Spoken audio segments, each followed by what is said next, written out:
This is SUPERFLIGHT, and it is my game of the year 2017.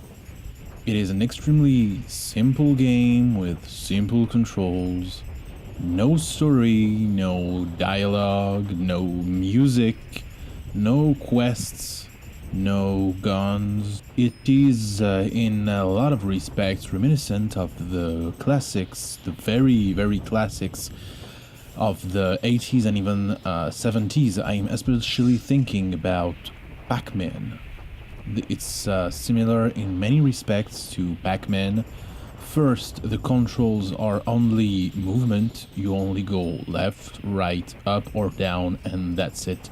And there is no end. You just keep playing until you die and try to get the best score possible, and that's it. That's the whole thing, and it may seem overly simplistic to some people who like cinematic games, but I have to say I am tired of these games with too convoluted plots, with too many fucking unnecessary cutscenes, with shit like QTEs and loot boxes and all that customization nonsense, and you gotta put skill points in everything, and honestly, this is really refreshing. There is not a lot to learn. You can pick up the game, start playing, and pretty much master all the basic mechanics in about 5 minutes. There is one thing to know, really, is that the title is actually pretty misleading. It's called SUPERFLIGHT, but you do not actually fly, you glide.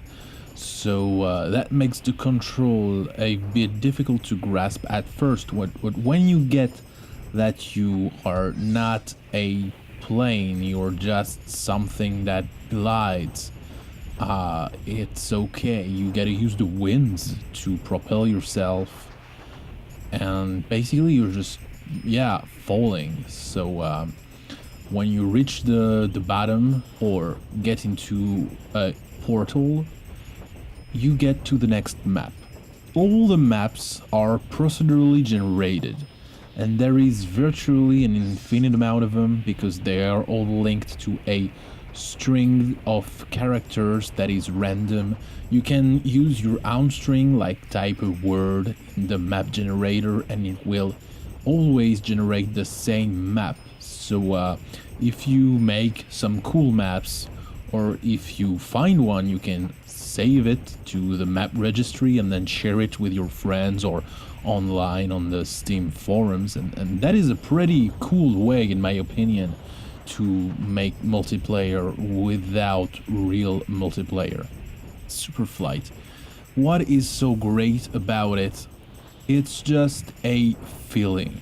You know, when you start playing Super Mario 64, even if you are not going for the quest or anything, if you're just running around the castle, exploring that small area around Peach's castle, you know, the little pond, the bridge, the trees with the birds, just running around, doing a few jumps, it feels so good. You could play with like this for quite a long time, and when you get the flying cap, it also feels good, and it's really similar, now that I think of it, to the flying cap in Super Mario 64, which also makes you glide and not really fly. And it just feels good to play. It just feels good to play it, and that is the core thing that I think nowadays a lot of game makers are forgetting. The games has to be fun, and games has to make you feel good playing it. I mean, it's not a requisite of every game. There are some games that don't have this and are still amazing, but it's underrated, I would say. There are not a lot of games that play as good as Super Mario 64 does. That game is 22 years old. Holy shit, why aren't there more games that just feel good to play? Why? it's just an underrated thing in a game, and now there is too much focus on story and dialogue and aesthetics and graphics and these stuff. I'm not saying it's not important, but I can think about a bunch of games which are ruined by boring shit, and you don't play enough, and you spend too much time just watching cutscenes, and kind of feels like you're going from cutscene A to cutscene B when you are actually playing. And this is the polar opposite of this. This game, you pick it up, you start playing, and the goal of the game is just to rack up points or just to have fun. There is a mode called Zen mode when there is no score and you just keep flying. And how do you rack up points? By the way, you gotta be as close as possible to the walls, to the structures. And getting into holes gets you extra points, and flying really close to a wall or a floor or a ceiling gets you a lot of points, as you can see, and that's it. So you can play it as you want. Either you can play it safe, just for pure fun, and just, you know, fly in safe patterns away from the walls, and maybe rack up points just by sheer patience. Or maybe you can be a bit more daring and try to fly as close as possible as the walls, try to make some loopings and go into the smallest holes possible that it seems that you're not even gonna fit, but you fit and it feels amazing. And yeah, usually how I play it is I alternate between these two modes.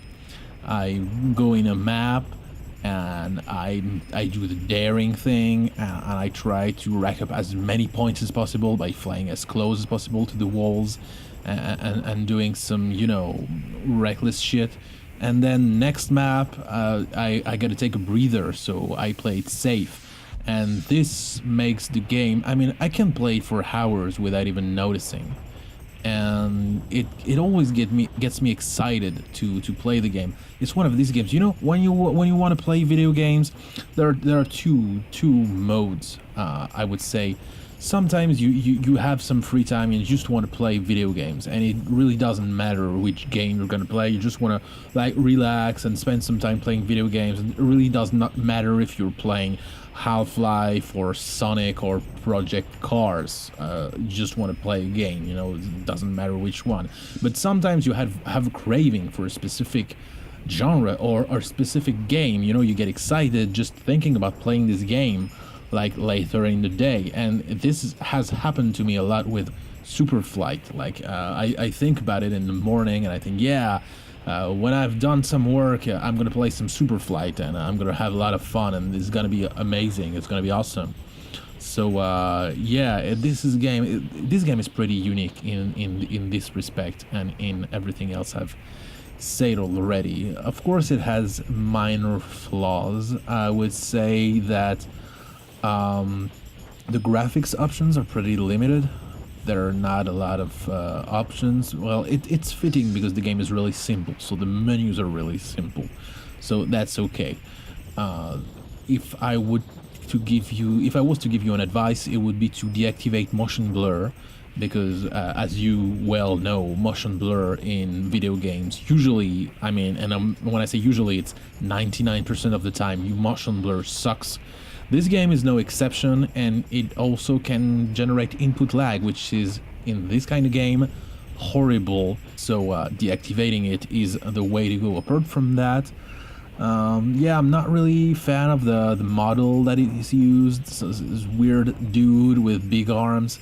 I would rather play as something more telling that I'm gliding, such as a flying squirrel, or maybe a paper plane, to give some origami vibe to that game that is already pretty zen, you know. And apart from that, no, basically that's it. There's not a lot of negative stuff to say about it. It's pretty amazing. It was released about 6 weeks ago in early November.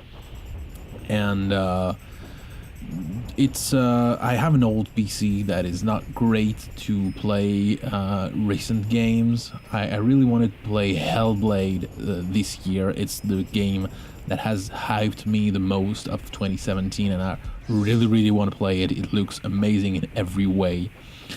And to give you the full specs, I have a Core i5 2400, so it's clocked at 2.5 gigahertz, and I have a GTX 750 Ti, and I have 8 gigs of DDR3 RAM, so pretty much a baller setup from 5 or 6 years ago.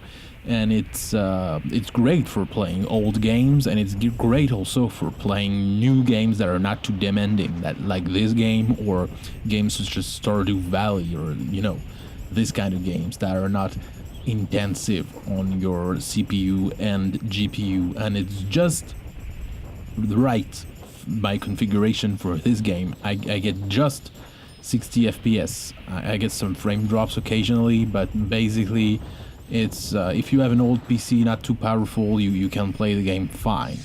I think I have summed up everything that I wanted to say about it. It's a really fun game. There is no frills, no messing, no unnecessary thing, just pure fun, pure gameplay. In my opinion, there should be more games like this, simple, that you can get into right away and that just feel good to play. It's an underrated concept, and maybe it should be its own genre, and maybe I'll gonna do a video just on that in the future. But for the moment, this was a presentation on SUPERFLIGHT, my game of the year 2017. I hope you enjoyed it and it made you want to play the game. And last thing before I stop the video, it's really cheap. It's $3 on Steam, and right now it's 1.5 because it's sale time and it's 50% off, even if it was released 6 or 7 weeks ago. I would go as far as to say that there is no reason not to buy it, because it's extremely cheap, it's extremely fun, and it's potentially for everyone. The hardcore gamers will have fun trying to rack up millions of points and be as daring as possible and flirting with danger, and the casuals will have fun just flying around in those beautiful environments that are kind of relaxing, and people like me who are a bit of both will have fun alternating between the former and the latter. Anyway, that was my review of SUPERFLIGHT, my game of the year 2017. That's all for today. See ya really soon. Peace.